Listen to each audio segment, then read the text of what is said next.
thought it's important to recap the events of the day, and then I'll turn the conference over to the airport director, Mark Gale, and then we'll conclude with the FBI SAC, George Pirro, and then the three of us will take any questions.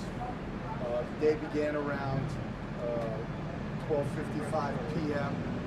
when an American subject by the name of Esteban Santiago landed in the Fort Lauderdale Airport Terminal 2 on a flight from Minnesota, a Delta flight from Minnesota to Fort Lauderdale. He eventually retrieved a firearm and began indiscriminately shooting. This cowardly, heinous act resulted in the deaths of 5 people. There were 8 more people injured by way of gunshot that were transported to local hospitals.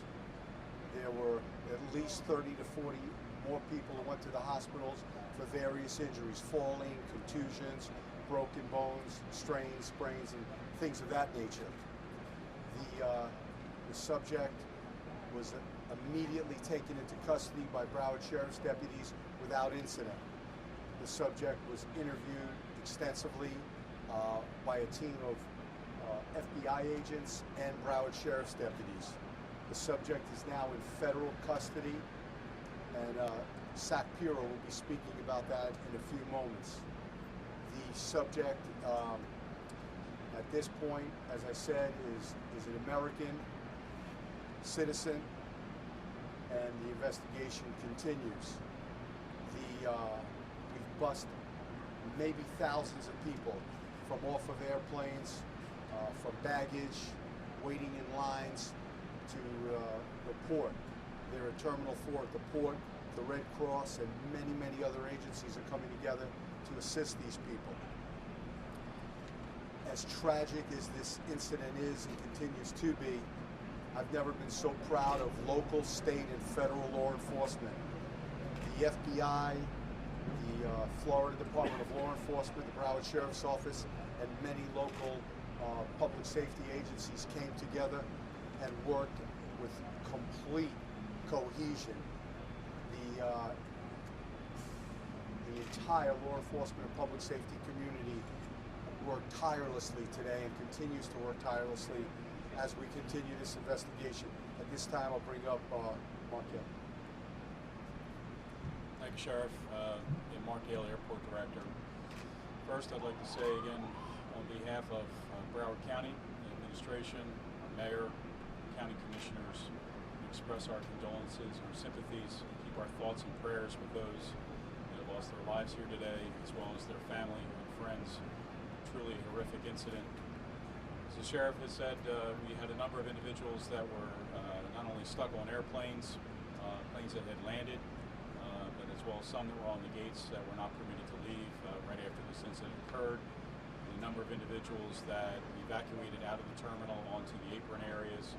We've been working most of the day to make sure that everybody was obviously safe and secure.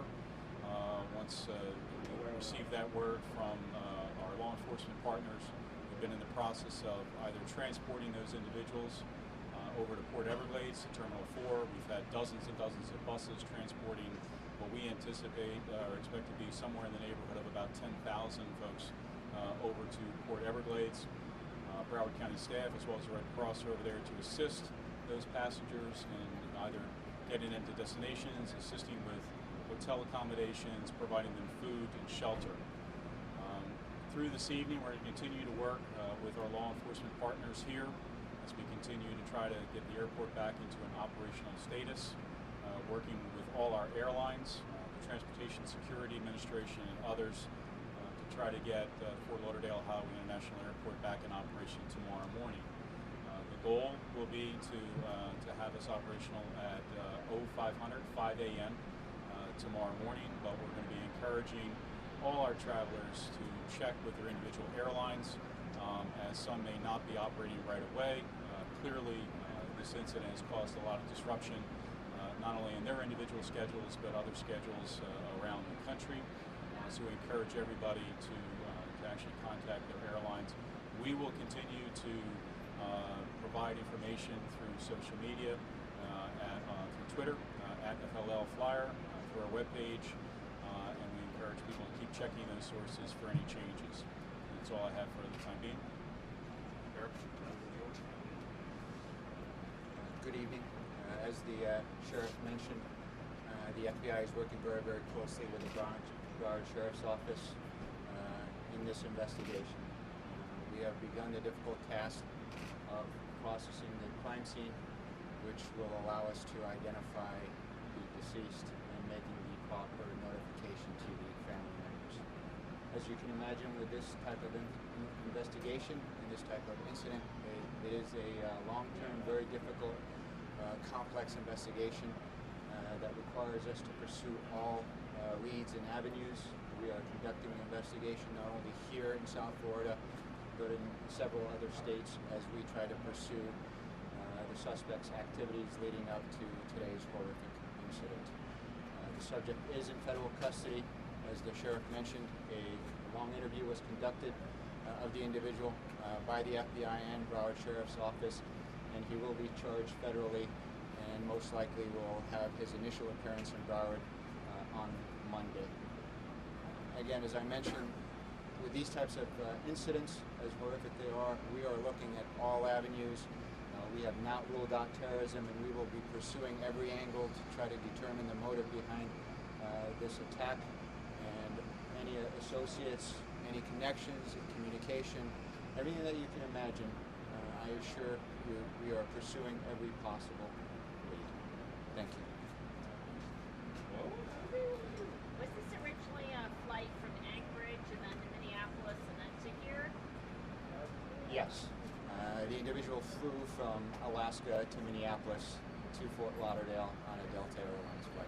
Well, why was he coming here? At this time, it's still too early in the investigation for us to truly know why he came to Florida. So those are some of the things that we're looking at as his travel patterns, what brought him here, and his connections to South Florida. We understand that the suspect had contact with an FBI officer in Alaska. Were those agents aware that he had weapons? Was anything done to take those away from him? Yes. The individual did walk into our Anchorage office in November. He came in and spoke with FBI agents.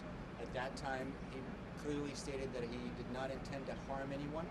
However, his erratic behavior concerned FBI agents that were interviewing him, and they contacted local police and turned him over to the local police. He was taken into custody by the local police and transported to a medical facility for a mental health evaluation.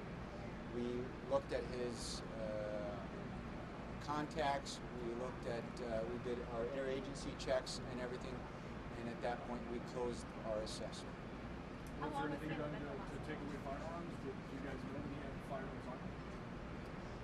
That answer, or that question, I really don't have the answers for. Again, it's very early in the investigation. We are working very closely with our Anchorage field office trying to determine his activities there, but I can't really tell you about his weapons there. He voluntarily walked into the FBI office in Anchorage in November? Yes, he voluntarily walked into our office, and he was interviewed by agents out of that office. And how long was he in the mental health facility in Anchorage? That information I don't have. Again, it's very early in the investigation, and that's something that we'll have to try to determine with our Anchorage field office. He was turned over to local custody, and it was the local custody that took him to the medical hospital for evaluation. Is the FBI investigating a home in Anchorage? Are you guys looking into a house he may have lived in Anchorage right now? We're actually looking at several investigative leads, not only in Alaska, but in other states that we have determined that he's either traveled to or has connections there. Is it true he was arguing with people on the plane? Was there a flight aboard one of the flights that he took with the baggage claim that they had set him up? I'm not aware of any type of incident like that, but again, it is very early in the investigation. But at this point, we're unaware of an incident either on the flight or at baggage claim. Is there any indication that he had become radicalized in any way? We knew he mentioned some kind of hearing voices in his head or something like that. Again, it's very early in the investigation. As I mentioned, we're not ruling out anything. We're looking at every angle, including the terrorism angle. But it's going to take us some time to determine the true nature of the motivation of the individual. I believe he is 26 years old. He was in the U.S. military. We are currently reviewing his military records. I can't tell you that he was in the military. I believe it was in the Army, but we haven't confirmed exactly his service. What type of gun and how many shots fired?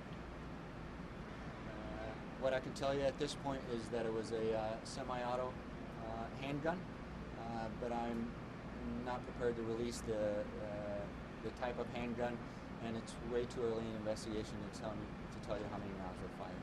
Did he try to take hostages in the shooting?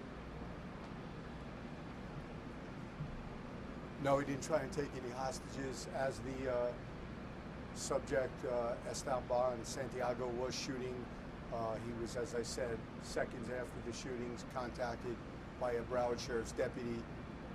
Instructions were rendered. He was taken into custody without incident and was immediately interviewed by the FBI and the Broward Sheriff's Office. One more question. Sheriff, did he make any statements while he was shooting? That you're aware of? Not to my knowledge. Vita Coleman-Wright will be getting in touch and letting you know when the next press release will be, press conference will be, when we're ready to release more information. Right now, I just ask that the prayers of a nation be with the people and the families that lost loved ones in Broward County. Thank you. Dina, is this the last press conference tonight? For tonight, yes. Okay. Do you have any idea of the earliest